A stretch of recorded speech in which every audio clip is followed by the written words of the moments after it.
আসসালামু আলাইকুম ভিউয়ার্স। আজকে আম্মু রান্না করবে ডিম।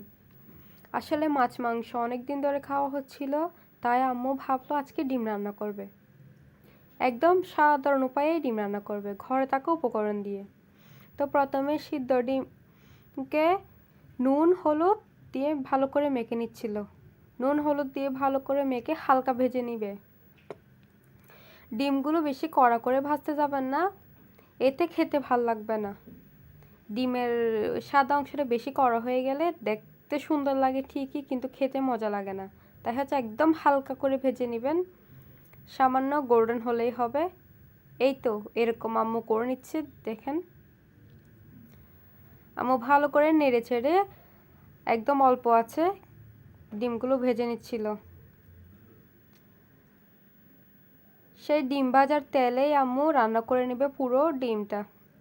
সেখানে দিয়ে দিচ্ছে কয়েকটা এলাচ আর তেজপাতা, তারপর দিয়ে দিবে পেঁয়াজ কুচি আর হচ্ছে কাঁচামরিচ দিয়ে ভালো করে নেড়ে চেড়ে নিচ্ছিল।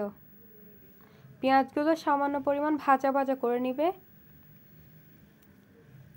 আর আম্মু মরিচ কম দিছিল যাতে বেশি ঝাল না হয়। তারপর দিয়ে দিচ্ছে মরিচ বাটা, হলুদ গুঁড়ি আর সামান্য পরিমাণ গরম মশলা গুঁড়ি দিয়ে ভালো করে নেড়ে চেড়ে নিচ্ছিল। আর মশলাগুলো যাতে নিচে দিয়ে লেগে না যায় তাই সামান্য পরিমাণ পানিও দিয়ে দিল। তারপর ভালো করে নেড়ে চেড়ে এই মশলাগুলো ভালো করে কষিয়ে নিবে পেঁয়াজের সাথে। আম্মু কিছু আলু কুচিও দিয়ে দিছে। আলু কুচি দিয়ে নেড়ে চেড়ে সামান্য কষিয়ে নিল। এই তো দেখেন একদম ভাজা ভাজা হয়ে গেছে, কষা হয়ে গেছে। কষে গেলে সেখানে দিয়ে দিবে আগে থেকে ভেজে রাখা ডিম। ডিমগুলো দিয়ে সামান্য পরিমাণ নেড়ে চেড়ে নিল।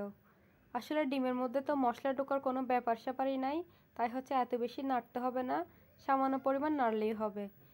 তারপর সামান্য পরিমাণ পানি দিবে ঝোলের জন্য, যেতটুকু ঝোল পছন্দ করেন অতটুকুই পানি দিলে হবে। তারপর নেড়ে চেড়ে আম্মু ঢাকনা দিয়ে দিবে। আর হ্যাঁ, ঢাকনা দেওয়ার আগে কয়েকটা টমেটো কুচিও দিয়ে দিচ্ছিল। এবার ঢাকনা দিয়ে দিচ্ছে। কিছুক্ষণ পর আম্মু ঢাকনা খুলে চেক করে নিচ্ছিল। এখানে তো ডিম সিদ্ধ হওয়ার কিছু ব্যাপার নেই, আর মশলাগুলোও আগে থেকে কুকড ছিল, শুধু টমেটোটা অল্প করে গলে গেলেই হতো। তারপর আম্মু উপর থেকে ভালো করে বেশ কিছু পরিমাণ ধনেপাতা ছিটিয়ে দিয়েছে। এই তো রেডি আমাদের ডিম, এবার খাওয়ার জন্য প্রস্তুত। ধন্যবাদ এতক্ষণ সাথে থাকার জন্য। আল্লাহ হাফেজ।